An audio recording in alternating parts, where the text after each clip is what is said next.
नमस्कार, मी रीता शेट्टी महाराष्ट्र न्यूज मध्ये आपणा सर्वांचे स्वागत करते। आज आपण अशा व्यक्तिमत्वाची खास बातचीत करणार आहोत की ज्यांना महाराष्ट्राचा खली ही पदवी आमदार राम कदम यांनी दिली, परंतु त्यांनी ही ओळख की महाराष्ट्राचा खली एवढीच न ठेवता तलवारबाजी आणि बाउन्सर या क्षेत्रामध्ये त्यांनी चांगलं काम केलं आणि आज ते केवळ महाराष्ट्राचा खली म्हणून नाही ओळखले जात, तर एक तलवारबाजीमध्ये नॅशनल लेव्हलवर त्यांनी कार्य केलेलं आहे, ते गेलेले आहे, खेळलेले आहेत आणि त्याचबरोबर बाउन्सर म्हणून विविध इव्हेंटमध्ये ते काम करत असतात। चला तर आपण खास बातचीत करूया महाराष्ट्राचा खली म्हणजेच उमेश वसवे पाटील यांच्याशी। नमस्कार सर। नमस्कार सर, महाराष्ट्राचा खली ही ओळख तर तुम्हाला मिळाली, पण त्याआधी तुमचा मला जीवन प्रवास जाणून घ्यायचा आहे की महाराष्ट्राचं खली कसं तुम्हाला ही पदवी मिळाली आणि त्या आधीचा जो तुमचा जीवन प्रवास आहे, तुमचं शालेय जीवन असेल, तुमचा कॉलेज प्रवास असेल आणि त्यानंतर तुम्ही तलवारबाजीमध्ये आलात, तर या प्रवासाविषयी थोडक्यात तुम्ही सांगाल? महाराष्ट्र न्यूजचा मी खूप खूप आभारी आहे, कारण त्यांनी माझ्यासारख्या व्यक्तिमत्वाला जगासमोर आणण्याचा प्रयत्न केलेला आहे। त्याबद्दल मी त्यांचा खूप आभारी आहे आणि त्यांच्या पुढच्या वाटचालीसाठी माझ्याकडून खूप खूप शुभेच्छा। सर्वप्रथम जर सांगायचं म्हटलं तर आज मला महाराष्ट्र देशाच्या बाहेर महाराष्ट्राचा खली म्हणून चांगल्या प्रमाणे ओळखतात। फॅन फॉलोइंग चांगलं आहे, जिथे जाईल तिथे फोटोज होतात। पण महाराष्ट्राचा खली बनण्या अगोदर मी खडकवासलामध्ये जन्मलेलो आहे। खडकवासल्यामध्ये माझा जन्म आहे। घरची परिस्थिती गरीब होती आपली। माझी आई शेतामध्ये काम करायची, माझे वडील पुण्यामध्ये रिक्षा चालवायचे। परिस्थिती नसल्यामुळे शिक्षण होऊ शकत नव्हतं माझं व्यवस्थित। पण हा मुलगा हुशार आहे हे माझ्या दाजींनी म्हणजे अशोक दुधारे जे आहेत नाशिकला त्यांनी ओळखलं, माझ्या मावशीने हे ओळखलं। माझी मावशी आणि माझी दाजी मला नाशिकला घेऊन गेले शिक्षणासाठी। तिथे के वाघ संस्थेमध्ये मी 10वी पर्यंत शिकलो। त्यानंतर पुढचं शिक्षण मी 12वी पर्यंत भोसला मिलिटरी कॉलेजला घेतलं। पण जेव्हा मी शिक्षण करत होतो तेव्हा माझ्या घरच्यांनी ओळखले की हा स्पोर्ट्स मध्ये चांगलं नाव कमवू शकतो, तर त्यांनी मला फेन्सिंग म्हणजे तलवारबाजी या खेळामध्ये टाकलं। मी त्या खेळामध्ये नॅशनल लेवलला खेळलेलो आहे। तसंच नेटबॉल, कॉर्फबॉल, सॉफ्टबॉल, फेन्सिंग, रस्सीखेच या अशा सर्व खेळांचे मिळून मी 7 नॅशनल खेळलेलो आहे आणि 27 स्टेट खेळलेलो आहे। तर सांगायचं म्हटलं तर आज माझ्या बहिणीमुळे म्हणजे माझ्या दाजींमुळे, माझ्या बहिणीमुळे, माझ्या मावशीमुळे महाराष्ट्राचा खली हा 50% त्यांनी तयार केलेला आहे। कारण माझं खाणं पिणं सर्व गोष्टी त्यांनी लक्ष दिलेलं आहे। माझ्या आई वडिलांनी खूप कष्टातनं मला इथपर्यंत पोहोचवलेलं आहे, तर मी या सर्वांचा खूप खूप ऋणी आहे। आणि आजही इतका मोठा जरी झालेला असलो तरी माझ्या आईला माहित नाहीये की आपला मुलगा बाहेर काय आहे। माझ्या घरच्यांना याबद्दल इतकी काही कल्पना नाहीये, पण आज खली बनण्यामध्ये त्यांचा खूप मोठा हात आहे। बरोबर सर, आता तुम्ही म्हटलेच की तुम्हाला फॅमिली सपोर्ट हा खूप चांगल्या प्रकारे मिळाला। मोस्टली आपण बघतोय की आपली जी उंची आहे ती 5 फूट 6 फूट इथपर्यंत असते, पण जर तुमच्या उंचीचा जर विचार केला तर ती 7 फूट आहे। तर या उंचीचा तुम्हाला जेव्हा तुम्ही स्वतःचं करिअर सुरुवात केलं किंवा कॉलेजमध्ये तुम्ही होता, तर कुठेतरी काही समस्या आल्या का तुम्हाला, किंवा एखाद्या वेळेस वेगळ्या प्रकारे की कुठेतरी समस्या येतात पण कुठेतरी त्याचा चांगला पॉझिटिव्ह इम्पॅक्टही होत असतो, तर त्याविषयी तुम्ही सांगाल की एखादा किस्सा असेल तुमचा की बिकॉज ऑफ ती उंची आहे एवढी आणि काहीतरी झालं, सो त्याविषयी सांगाल? मी कॉलेजमध्ये असताना 26 जानेवारी दिल्लीमध्ये आरडी परेड असते, रिपब्लिकन डेची परेड असते। तर त्या परेडसाठी पूर्ण भारतातनं 120 मुलं सिलेक्शन होतं त्यांचं, तर मी त्याच्यामध्ये सिलेक्ट झालो होतो। पण विषय असा आला की माझ्या हाईट प्रमाणे माझा पायही खूप मोठा आहे, माझ्या शूजचा नंबर 17 आहे। तर तेव्हाही माझा शूज 14 नंबरपेक्षा मोठा होता, तर मला शूज मिळत नव्हता। तर 7 महाराष्ट्र बटालियन नाशिक जे आहे, तर ते पूर्ण बटालियनचे अधिकारी एवढा मोठा शूज आणण्यासाठी धावपळ करत होते आणि त्यांनी सर्व धावपळ करून माझ्या साईजचा शूज मला आणून दिला। तर ही गोष्ट मी विसरू शकत नाही। त्यानंतर हाईटमुळे कुठेही बाहेर जाईल कुठेही, तर मी खूप वर्ष आली बसने प्रवास केलेला नाहीये, रिक्षामध्ये मला नीट बसता येत नाही, विमानामध्ये जरी मी प्रवासाला गेलो तर मी आतमध्ये जाताना एअर होस्टेसला सांगतो की बाई मला बसता येत नाही व्यवस्थित, तर मला बिझनेस क्लासमध्ये दे। तर इकॉनॉमीचं तिकीट असतं पण मला बिझनेस मध्ये बसवतात, त्यामुळे प्रवासामध्ये खूप जास्त अडचणी येतात। माझ्या साईजचे कपडे मिळत नाहीत, शूज मिळत नाही, हेल्मेट मिळत नाही। मी 2 वर्ष मुंबईमध्ये होतो, 2 वर्षामध्ये मला 200 वेळा पोलिसांनी पकडलं असेल की कारण हेल्मेट सक्ती। पण महाराष्ट्र पोलीस इतके चांगले आहेत की त्यांनी माझी हाईट वगैरे पाहून हेल्मेट नाही मिळत यांना ते कळलं, त्यांनी माझ्यावर फोटो काढले आणि माझ्या पुढच्या आयुष्यासाठी शुभेच्छा दिल्या आणि मला खूप वेळा त्यांनी सोडून दिला. म्हणजे खूप सहकार्य करतात लोक मला. ऍक्च्युली हा फॅक्ट आहे. आता तुमचा तुम्ही काही करू शकत नाही की तुमची उंचीच तेवढी आहे आणि त्यामुळे हे होत. सर, जी पदवी तुम्हाला मिळाली महाराष्ट्राचा खली, तुम्ही उल्लेख केलाच की आमदार राम कदम यांनी ती तुम्हाला दिली, पण त्याआधी असा काही किस्सा घडला का की जेव्हा खली 2006 मध्ये खलीचं भारतामध्ये मोठ्या प्रमाणात चर्चा व्हायला लागली आणि मग तो असा काही किस्सा आहे का की तिथं तुम्हाला कुणीतरी म्हटलं की अरे हा तर खलीसारखा दिसतोय, किंवा मग राम कदम सरांनी तुम्हाला ती पदवी दिली, तर त्याविषयी थोडं सांगाल? हो, खली ही पदवी मिळायच्या अगोदर काय व्हायचं, पूर्वीच्या काळी हॉरर मूव्हीज होते, तर ते रामसे ब्रदर्सचे असायचे. तर त्याच्यामध्ये माझ्यासारखे दिसणारे हॉरर मूव्ही मध्ये भूताचा रोल करणारे होते. तर खूप जण मला समजायचे की हाच तो आहे. तर तेव्हा मला इतके हे करत नव्हते, फक्त म्हणायचे अरे हा मूवी मध्ये आहे. पण जसे खली सर आले 2006-2007 मध्ये, तेव्हापासून लोक मला खली म्हणायला लागले आणि मी बाउन्सर्सचं काम करायचो. मी इव्हेंट्सला बाउन्सर सप्लाय करतो, आजही करतो. तर पब मध्ये वगैरे गेलो ना तिथे कामासाठी, तर तिथे क्राऊड मला नंतर म्हणायला लागला अरे हा खली आहे, हा खली आहे. मग माझं नाव खली पडलं. आणि राम कदम साहेबांनी जेव्हा मला पाहिलं, मी आमदार रमेश वांदे यांचा बॉडीगार्ड होतो, त्यांच्या रमेश भाऊंमुळे माझी राम कदम साहेबांशी भेट झाली. मग त्यांची जी दहीहंडी असते घाटकोपरची, भारतातली सगळ्यात मोठी दहीहंडी असते, तिथे त्यांनी मला स्टेजवरती महाराष्ट्राचा खली हा किताब दिला.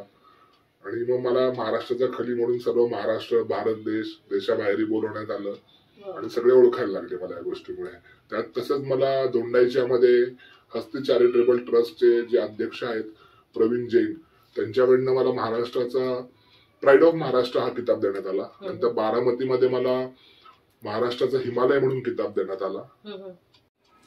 सर, तुम्ही आता उल्लेख केला की वेगवेगळ्या खेळांमध्ये तुम्ही प्रावीण्य मिळवलेलं आहे, पण त्याआधी मला सांगा की तुम्ही तलवारबाजीमध्ये गेलात, तुमचा जो पिरियड होता ज्या काळात तुम्ही तलवारबाजीचं प्रशिक्षण घेतलं, तर त्या काळामध्ये एवढे लोक आपल्या मुलांना या क्षेत्रामध्ये, तलवारबाजीच्या क्षेत्रामध्ये पाठवत नव्हते. तर तो प्रवास तुम्ही सांगाल का की तुम्ही त्या क्षेत्रात गेले आणि मग तिथे तुम्हाला कसं, म्हणजे काही समस्या आल्या किंवा मग कशा प्रकारे तुम्ही ते टॅकल केलं? मी 7वी-8वीला असताना फुटबॉल खेळायचो. पण माझे दाजी हे स्पोर्ट टीचर आहेत आणि स्पोर्ट टीचर असल्यामुळे त्यांनी मला सांगितलं तुझी उंची आहे बऱ्यापैकी, तर तू तलवारबाजी हा खेळ खेळ, फेन्सिंग, त्याला इंग्रजीमध्ये फेन्सिंग म्हणतात आणि तो ऑलिम्पिक खेळ आहे. मग मी फेन्सिंग खेळायला सुरुवात केली प्रॅक्टिसला. तर मला जाणवलं की आपल्या हाईटचा आपल्याला फायदा होतो या गोष्टीमध्ये. तर मग मी तसं करत प्रॅक्टिस करत जिल्हा लेवल, तालुका लेवल, मग जिल्हा लेवल, मग विभाग, मग स्टेट लेवल आणि महाराष्ट्रातला पहिली जी टीम गेली महाराष्ट्राची स्कूल नॅशनलला, त्याच्यामधला मी मेडलिस्ट आहे. म्हणजे महाराष्ट्रातला पहिला मेडलिस्ट फेन्सिंग मध्ये आम्ही आहोत, आमची टीम आहे म्हणजे. तर मला त्याचं प्रशिक्षण माझ्या दाजींकडनंच मिळालं, अशुभ झाले. आणि सांगण्याची गोष्ट म्हणजे की माझ्या फॅमिलीमध्ये तलवारबाजी या खेळामध्ये 4 शिवछत्रपती अवॉर्ड आहेत. म्हणजे महाराष्ट्र शासनात सर्वात मोठा जर क्रीडा क्षेत्रातला अवॉर्ड आहे तो शिवछत्रपती, आणि ते माझ्या फॅमिलीमध्ये 4 आहेत. म्हणजे हे सांगायला मला गर्व वाटतं. आणि फेन्सिंग या खेळामधले 4 अवॉर्ड आहेत. आणि त्यानंतर मी हाईट असल्यामुळे मला माझ्या दाजींनी, दुधारे सरांनी कॉर्फबॉल हा एक खेळ आहे, त्याच्यामध्ये पण मला प्रॅक्टिस करायला सांगितली. तर कॉर्फबॉल मध्येही मी नॅशनल खेळलेलो आहे, त्याच्यातही मी मेडलिस्ट आहे. हाईटमुळे मी नेटबॉलही खेळलो, नेटबॉलमध्ये पण मेडलिस्ट आहोत आम्ही, आमची टीम. त्या असा पूर्ण खेळाचा मग आमच्या पाठीमागे हे ससेमिनार चालू झाला आमचा खेळाचा. आणि मग दिवसभर ग्राउंड, संध्याकाळी दिवसभर शाळा, संध्याकाळी ग्राउंड, हाच आमचा नित्यक्रम चालू होता. आता थोडस खेळाकडे थोडस दुर्लक्ष झालंय, कारण एक छोटा सेलिब्रिटी झालाय तुमच्या सर्वांच्या प्रेमाने, त्यामुळे थोडंसं खेळाकडे दुर्लक्ष झालेलं आहे. पण मी मीनाताई ठाकरे विद्यालय, पिंपरी चिंचवड महानगरपालिकेमध्ये क्लब चालवायचो ऍज अ पीटी टीचर म्हणून. तर माझे स्टुडंटही स्टेट लेवल, नॅशनल लेवलला खेळलेले आहेत. तुम्हाला महाराष्ट्राचा खली ही जी पदवी आहे, ज्या खलीमुळे तुम्हाला ती मिळाली, ऍक्च्युली हुबेहूब दिसणारा तुम्ही एक खली आहात. तर तुम्ही तुमच्या या पूर्ण जर्नीमध्ये कधी त्यांना भेटला आहात का, त्यांच्याशी बातचीत केली आहे का? त्या जर्नीविषयी सांगा आणि त्या प्रवासाविषयी सांगा की हा जेव्हा हुबेहूब दिसणाऱ्या खली समोर तुम्ही गेला तेव्हा तुमची रिॲक्शन काय होती? अं, एक म्हणजे खली सर तर माझ्यासाठी गॉडच म्हणता येतील, कारण खली सरांमुळे आज मला एक वेगळी ओळख मिळालेली आहे. देशामध्ये वेगळी ओळख आहे माझी आज, म्हणजे भारत देशाच्या बाहेरही वेगळी ओळख निर्माण झाली आहे. तर काय झालं होतं की कपिल शर्माच्या शोला होतो. तर मी कपिल शर्माच्या शोला असताना तिथे मॅनेजमेंटला सांगितलं होतं की मला खली सरांना भेटायचंय, जर खली सर येणार असतील तर मला सांगा तुम्ही. तर त्यांनी मला खली सर जेव्हा येणार होते तेव्हा त्यांनी मला सांगितलं की तू ये, आज खली सर येणार आहेत. पण पुण्यातून मुंबईला पोहोचणं 2 तासात शक्य होतं एक्सप्रेस हायवेमुळे, पण कळंबरीतनं पुढे मग गोरेगाव पर्यंत पोहोचणं ट्रॅफिकमुळे अवघड गोष्ट होती, त्यामुळे मी काही गेलो नाही तिथे. पण तिथे माझा एक मित्र, म्हणजे खली सरांचं CW नावाचं एक ट्रेनिंग सेंटर आहे, तिथे एक माझा मित्र गेला होता. त्यांनी सरांना सांगितलं की महाराष्ट्रामध्ये असा एक व्यक्ती आहे जो महाराष्ट्राचा खली म्हणून ओळखला जातो, तर त्याला तुम्हाला भेटायची इच्छा आहे. आणि कपिल शर्माच्या शो मधनं पण त्यांना कळलं होतं असा व्यक्ती आहे. सोशल मीडियावरती त्यांनी माझे फोटोज वगैरे पाहिले होते. मग मला फोन आला तिकडनं जलंधरवरनं की खली सरांना तुझ्याशी बोलायचंय. तर मला पहिल्यांदा खोटं वाटलं, मी फोन कट केला. पण जेव्हा सेकंड टाइम फोन आला तेव्हा खली सर स्वतः माझ्याशी बोलले. मग मी खली सरांना म्हटलं सर मला तुम्हाला भेटायचंय. मग ते मला म्हटले की मी आता दुबईला चाललोय, तर मी तुला भेटतो आल्यानंतर. मी त्यांना विचारलं किती दिवस तुम्ही आहात भारतामध्ये, ते म्हणजे मी 3 दिवस आहे. मी त्याच रात्री लगेच जाण्याची तयारी केली आणि 2 दिवसामध्ये मी रात्री खली सरांच्या इथे पोहोचलो. तिथे पोहोचल्यानंतर त्यांच्या अकॅडमी मधले काही विद्यार्थी माझी वाट पाहत होते, कारण सरांनी त्यांना सांगितलं होतं की महाराष्ट्राचा खली येणार आहे मला भेटायला. मग मी रात्री 2-2:30 वाजता पोहोचलेलो. मग माझी राहायची व्यवस्था त्यांनी केली होती. मी झोपलो आणि सकाळी मला 7-7:30 वाजता जेव्हा जाग आली ना, तर मला खली सर बोलल्यासारखा आवाज आला कानामध्ये. तर मला जाणवलं की खली सर बाहेर आहेत. तर मी दरवाजा उघडला आणि रूम मधनं बाहेर गेलो. तर खली सर माझ्या समोरच चालले होते आणि मी सरांच्या पाठीमागे होतो. खली सरांच्या पाठीमागे मी त्यांना आवाज मारला, म्हटलं सर गुड मॉर्निंग. खली सरांनी मला असं वळून पाहिलं ना, तर खली सर एकदम असे हे झाले, शॉक झाले आणि मलाही खूप आनंद झाला.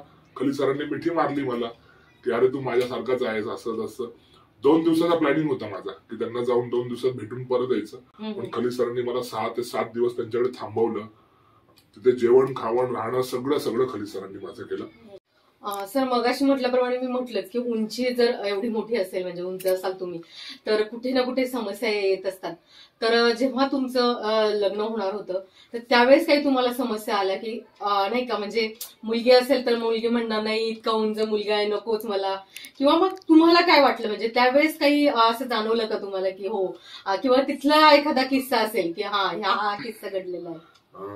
जसं मी सांगितलं ना की माझ्या आयुष्यामध्ये माझ्या ताई दाजींचा, माझ्या मावशीचा, आई वडिलांचा खूप मोठा हात आहे. तर मुलगी पाहताना सगळ्यात मोठा हात त्यांचाच आहे. कारण जेव्हा माझ्या बायकोला म्हणजे जेव्हा पाहायला जातात तेव्हा माझा भाऊ, माझी ताई आणि माझे दाजी पाहायला गेले होते. त्यांनी पाहिले, मला फोटो पाठवला. मी सांगितलं की मुलीची हाईट कमी आहे तर मी काही लग्न करणार नाही. माझे दाजी मला बोलले की तुझ्या उंचीची मुलगी तूच शोधून आण आणि कर तू लग्न, तुला जसं वाटेल तसं कर. माझी एक इच्छा होती की गावाकडची बायको पाहिजे, जिला भाकरी वगैरे बनवता यायला पाहिजे. माझा आहारात ती कंटाळली नाही पाहिजे, असं माझं स्वप्न होतं. माझ्या घरच्यांनी ते स्वप्न माझं पूर्ण केलं आणि मला खूप चांगली बायको मिळाली, जी मला खूप प्रत्येक गोष्टीमध्ये माझ्या पाठीमागे वाघासारखी उभी राहते. त्यामुळे मी घरी असो नसो माझ्या आईला सांभाळणं, माझ्या पूर्ण फॅमिलीला सांभाळणं, आमच्याकडे कोणी आलं तर चहा पाणी झाल्याशिवाय जात नाही, या गोष्टीचं मला बरं वाटतं. कारण माझ्याकडे येणाऱ्यांची संख्या खूप आहे फोटो काढण्यासाठी. तर मला खूप चांगली बायको मिळाली, खूप चांगली. माझ्या घरच्यांचे पण आभार आहे या गोष्टीमध्ये. ताई सरांनी आता सांगितलंच की त्यांनी त्यावेळेस त्यांना काय वाटलं, तसंच जेव्हा तुम्हाला त्यांचं प्रपोजल आलं होतं लग्नासाठी त्यावेळेस तुमच्या मनामध्ये काय आलं? मग मला बघायला आले आमच्या घरी, तेव्हा मला असं वाटायचं का एवढा मोठा मुलगा आहे तो म्हणजे शहरातून आलेला आहे, तो मला करेन का? मी एक खेड्या गावातली मुलगी होती. तरी पण त्यांनी मला व्यवस्थित सपोर्ट केला. माझं शिक्षण पण कमी, माझं 10वी शिक्षण झालेलं आहे, पण त्यांनी माझ्या पुढच्या शिक्षणासाठी पण मला विचारलं तू शिक्षण करशील का? तू खेडेगावातून आलेली आहे. तरी हो म्हटलं. आम्ही एके ठिकाणी फिरायला गेलो होतो, तर तिथं गर्दी खूप झाली होती. त्या गर्दीमध्ये माझं असं झालं होतं, एवढा मोठा उंच बघून, मी बुटकी बघून तिथं सगळेजण हे होत होते. तर जेव्हा गर्दी झाली तर गर्दीमध्ये यांच्याशी फोटो काढण्याच्या वेळेस माझ्या अक्षरशः मला ढकल हे पण झाली. त्यावेळेस माझा भाचा होता माझ्या बरोबर, दीर होते, आमची पूर्ण फॅमिली होती. तर मला पूर्ण फॅमिलीने सांगितलं का हे असंच असतंय आपलं, याच्या बरोबर आपण जिथे जाऊ तिथं क्राऊड जमतो. म्हटल्याप्रमाणे लग्न झाल्यानंतर खूप साऱ्या समस्या आल्या आमच्या. लॉकडाऊन वगैरे पण आता जे झालं 2 वर्ष 3 वर्ष त्याच्यामध्ये सुद्धा खूप साऱ्या समस्या आल्या, पण तिने माझी साथ 1 मिनिटही कधी सोडलेली नाहीये. आणि आम्ही दोघं असतो तेव्हा जेव्हा गप्पा मारतो तेव्हा आम्ही तेच सांगतो की बाई मी तुझ्या अगोदर म्हणजे शेवटपर्यंत तुला साथ देणार आहे, ती म्हणते मी तुम्हाला साथ देणार आहे. आणि आमचे स्वप्न छोटे आहेत, आम्ही सामान्य कुटुंबातले आहोत, पण आम्ही असं जगतो की जसे श्रीमंतला श्रीमंत पण असं जगत नाही असं आम्ही जगतो. आमच्या आजूबाजूला सगळ्यांना असं वाटतं की आमचं लव्ह मॅरेजच आहे, पण ऑलरेडी आमचं अरेंज मॅरेज आहे. म्हणजे आम्ही इतकी मस्तीखोर आहोत, त्यामुळे आम्हाला लाईफ आमची एकदम एन्जॉय करतो, फुल एन्जॉय करतो, जिथे जाईल तिथे एन्जॉय करतो. फक्त प्रॉब्लेम एवढाच आहे की माझ्यावर फोटो काढण्यासाठी गर्दी होते तेव्हा ही साईडला उभी असते, मग मला पाहावं लागतं ही कुठे गेली. तुला सांगू लागतं थांब बाई जरा, असा विषय आहे. पण आम्ही लाईफ खूप एन्जॉय करतो. छान तुम्ही म्हटले की त्या तुमच्या पाठीशी एका वाघासारख्या उभ्या राहतात. बरोबर. आणि नेहमीच म्हटलं जातं ना की एका यशस्वी पुरुषामागे स्त्रीचा हात असतो.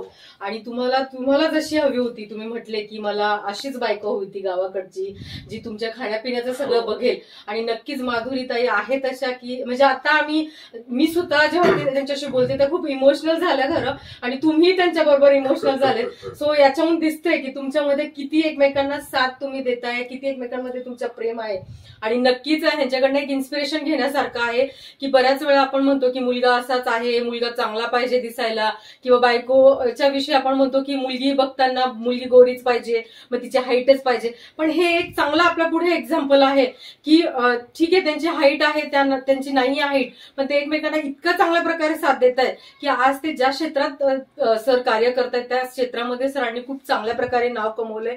आणि आज सरांकडनं आपल्या बायकोचं कौतुक होणं म्हणजे नक्कीच माधुरीताईंनी त्यांच्या यशामध्ये त्यांचा खारीचा वाटा आहे.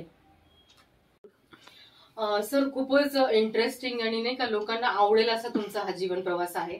पण तरी या जीवन प्रवासामध्ये असे काही किस्से घडले की जिथे कधीतरी एखादी कॉमेडी होऊन गेली जेव्हा खलीला लोकांनी पाहिलं, किंवा कुठे तुम्ही वेगवेगळ्या ठिकाणी प्रवास करतात, आउट ऑफ तुम्ही गेलेले आहे, तर तिथे काही किस्से घडले असतील तर त्या किस्स्यांविषयी तुम्ही सांगाल? सगळ्यात पहिले म्हणजे की घरातलाच किस्सा सांगतो माझ्या, की माझ्या शूजचा नंबर 17 आहे आणि बायकोच्या पायाचा नंबर 7 आहे. ओके. तर माझी बायको काय करते, तिच्या ज्या महागातल्या चपला आहेत ना, म्हणजे ज्या आपण फंक्शनला वापरतो, तर माझे शूज घरी असतात, 5-6 वेगवेगळे शूज आहेत, तर ती तिच्या चपला खराब होऊ नये म्हणून माझ्या शूज मध्ये लपवून ठेवते. घरातला सगळ्यात मोठा किस्सा आहे. त्यानंतर दुसरं एक गोष्ट अशी की मी काही वर्षांपूर्वी एका अनाथ आश्रममध्ये गेलो होतो. तिथे एक वृद्ध आजी होत्या, माझ्या आईपेक्षा थोड्याशा मोठ्या असतील वयाने. तर त्या टीव्हीवर त्यांनी खलीला पाहिलं असेल कधीतरी, तर त्यांना वाटतं मी ओरिजिनल खली आहे. पण त्यांचा ते चेहऱ्यावरचा आनंद वगैरे पाहून ना मला त्यांना सांगायची इच्छा झाली नाही की मी महाराष्ट्राचा खली आहे. मी त्यांच्याशी तसाच वागलो, मी 2-1 तास त्यांच्या सोबत होतो, पण मी ओरिजिनल खली असल्यासारखाच त्यांच्या सोबत वागलो. त्यांच्या चेहऱ्यावरचा आनंद पाहून मी खोटं बोललो त्यांच्याशी, याचं मला कुठेही दुःख वाटलं नाही, कारण त्या खोटं बोलण्याने त्यांना आनंद मिळत होता. हे एक आहे. त्यानंतर तुम्हाला आणखीन एक मजेदार किस्सा सांगायचा म्हणजे मी कधी ट्रेनने जर प्रवास करत असेल, 2 टायर एससीनी 3 टायर एससीनी, तर जेव्हा रात्र होते, आता दिवस जेव्हा असतो तेव्हा लोक माझ्यावर फोटो काढतात, हे करतात, म्हणजे मला जेवायला आणून देतात, कोणी पाणी मागतं, कोणी काय चहा विचारतं, कोणी कॉफी विचारतं, प्रेम करतात लोक. पण जेव्हा रात्र होते ना तेव्हा बर्थ असतात, तर मी खालती जर झोपलो ना खालच्या बर्थवर किंवा वरच्या बर्थवर, तर सगळ्यात मोठं काय होतं, माझे पाय बाहेर येतात. मग जाणारा माणसाला असं वाटतं गेट बंद आहे का काय बाबा, असं तो उठवतो मला 10 वेळा, मग ते 10 वेळा माझी झोप मोड होते. आणि जर वरच्या बर्थ मध्ये झोपलो तर माझे पाय समोरच्या तोंडाला लागतात. म्हणजे हा एक किस्सा आहे की बाबा प्रवास करताना रात्र झाली की लोकांना माझ्यामुळे त्रास होतो. पण खूपच छान सर की तुम्ही जसं म्हटलं की तुमच्या त्या खोट्या बोलण्याने त्या आजींना जर एक आनंद देऊन गेला तर तो चांगलाच आहे, तो एक हॅपीनेस आहे. आणि असं मोस्टली होत असणार आहे की प्रत्येक जण तुम्हाला महाराष्ट्राचा खली म्हणून नाही, फर्स्ट इम्प्रेशन मध्ये तुम्ही खली आहे हेच लोकांना वाटत असेल, आणि नंतर तो उलगडा होत असेल की तुम्ही महाराष्ट्राचे खली. आणि दुसरा विषय असा की माझं पुण्यामध्ये वारज्यामध्ये चुलघर नावाचं हॉटेल आहे, तर खूप जणांना माहितीये की बाबा महाराष्ट्राचा खली कुठे भेटतो, तर तिथे भेटतो. तर बरोबर. खूप वेळा असं होतं की लहान लहान मुलं आई वडिलांना सांगतात खलीला भेटायचंय, तर ते मला अगोदर सांगतात की तुम्ही सांगू नका बरं का असं असं आहे. मग ते लहान मुलं माझ्याकडे येतात, फोटो बिटो काढतात, का तर मी ओरिजिनल खली खली आहे. असं पण होतं. आणि माझ्या हॉटेलमध्ये मी एक मोठी थाळी सुरू केलेली आहे जेवणाची, त्याच्यामध्ये नॉनव्हेजचे खूप सारे प्रकार आहेत. बरं. आणि त्या खलीचं नावही थाळीचं सॉरी नाव. त्या थाळीचं नावही महाराष्ट्राची खली थाळी म्हणून दिलेलं आहे. अरे वा. तर तुम्ही या एकदा कधी आलात तर ते पाहायला, नक्की नक्की. कारण हॉटेलमध्ये खूप जण येतात जे मला भेटण्यासाठी येतात. तर एक शेवटचा प्रश्न आहे आता की तुम्ही आजच्या तरुण पिढीला, आता तुम्ही जसं तलवारबाजीमध्ये चांगल्या प्रकारे तुम्ही कार्य केलेले आहे, बाउन्सरमध्ये मोस्टली बाउन्सर क्षेत्रामध्ये लोक नको म्हणतात जायला, पण या क्षेत्रामध्ये तुम्ही चांगल्या प्रकारचं काम केलेलं आहे आणि नॅशनल लेवल पर्यंत तुम्ही गेले, तर आजच्या तरुण पिढीला तुम्ही काही संदेश देऊ इच्छिता का?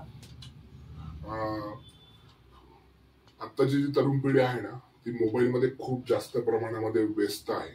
तर थोडासा मोबाईलचा वापर कमी करावा, कारण रेडिएशनने त्रास होतो ही गोष्ट खरी आहे. दुसरी गोष्ट अशी की शिक्षणाला खूप महत्व आहे. आम्ही जेव्हा लहान होतो ना, आमच्या काही गोष्टींमुळे आम्ही इतके काही शिकलो नाही जितकं शिकलं पाहिजे, पण शिकलो आम्ही आमच्या लेवलला. पण इथून पुढचा जो काळ येणार आहे ना, ते एक वाक्य आहे, वाचाल तर वाचाल.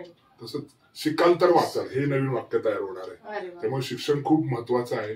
शिक्षण करता करता आहे ना, म्हणजे मला वाटतं की शिक्षकांना आदर देणं सुद्धा खूप महत्वाचं आहे. कारण आजकाल शिक्षकांनी रागाने जरी बघितलं ना विद्यार्थ्याकडे, तर त्याच्यावरती गुन्हा दाखल होतो.